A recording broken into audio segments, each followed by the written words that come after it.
Друзья, приветствую вас на своем канале Словения с Хельга Вайт. Продолжаем обсуждать с вами новости уходящей недели. Полицейские из города Цели возбудили уголовное дело против человека, подозреваемого в демонстрации, производстве, хранении и распространении порнографических материалов. При обыске его дома на электронных устройствах было обнаружено более 2700 фото и видеофайлов жестокого сексуального насилия над детьми.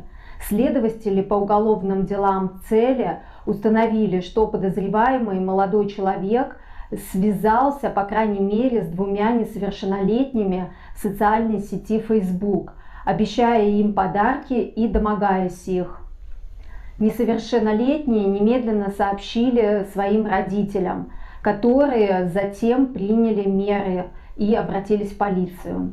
В связи с вышеупомянутым преступник предстал перед следственным судьей, который распорядился о его заключении под стражу. Полиция продолжает расследование по установлению потерпевших и возможных сообщников.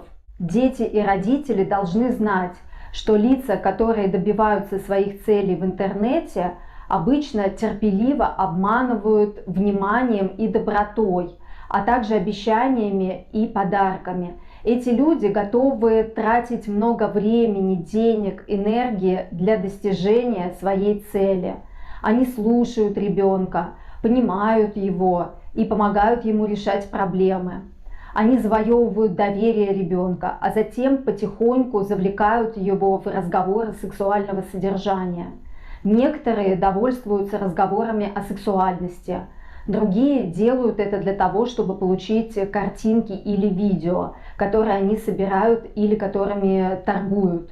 Но это могут быть только подготовительные действия к встрече с ребенком вживую. Дети должны знать, что они не виноваты, если они получают такие сообщения, и что в таких случаях они должны немедленно сообщить об этом своим родителям, опекунам или учителям, которые должны сообщить об этом полиции. Автопарк словенской полиции пополнился 40 новыми автомобилями. Для качественной и оперативной работы полиции оборудование и автопарк должны постоянно обновляться. К сожалению, износ полицейского автопарка является проблемой.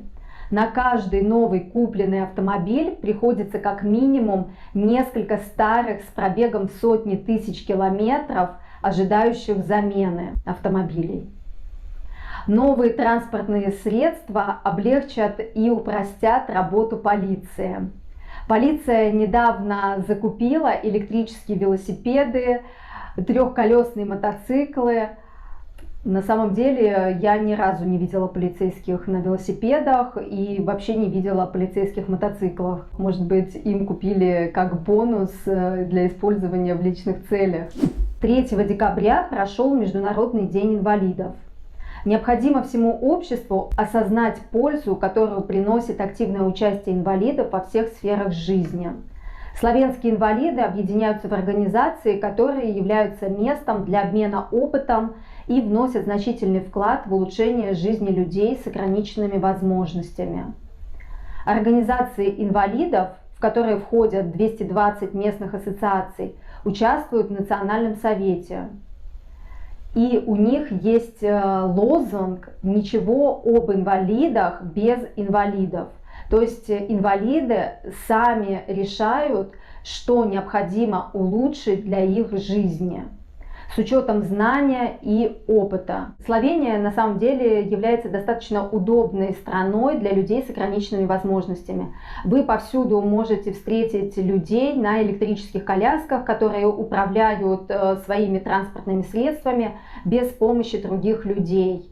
Но, конечно, еще не все так идеально, и есть места и дома, где еще нет оборудованных пандусов. Например, в доме, в котором я живу, здесь, к сожалению, нету удобных пандусов для заезда людей на инвалидных креслах. Я не знаю, как решают люди вопрос проживая в таких домах. Скорее всего, им приходится продавать квартиры и покупать жилье в более современных, более удобных домах.